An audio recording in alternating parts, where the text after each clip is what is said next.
कई लोगों का सवाल होता है, कई दोस्तों का भी सवाल होता है कि नौकरी करने वाले बहुत खुश रहते होंगे, रहते हैं।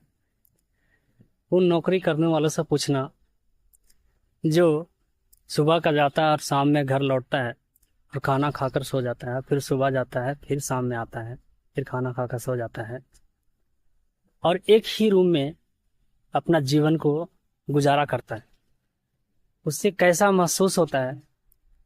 उसे जब घर का याद आता है, जब उसे घर जाना होता है, तो मेहमान की तरह घर जाता है और मेहमान की तरह वापस चला आता है।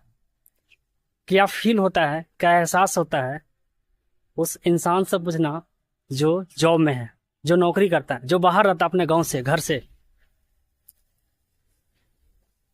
साहब, मैं तो कहता हूं कि दो पैसा कम ही कमाओ, पर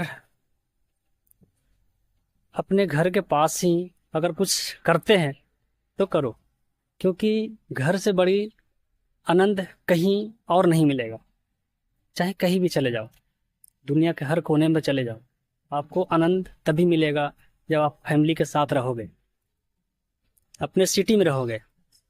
मैं ये भी नहीं कर रहा हूँ कि आप जॉब के पीछे नहीं पड़ो, जॉब नहीं करो। सबकी अपनी अपनी सोच होती है, सबकी अपनी अपनी मानसिकता होती है। पर ये जो लोग कहते हैं कि जॉब करने वाले, बाहर रहने वाले, देश रहने वाले, अलग दूसरे सिटी में रहने वाले खुश रहते हैं, ऐसा कुछ नहीं है। जो आप सोचते हैं कि खुश रहते हैं, ये गलत फहमी है। उनको तकलीफ है, उन्हें ही समझ में आता है कि उनके जीवन में क्या चल रहा है।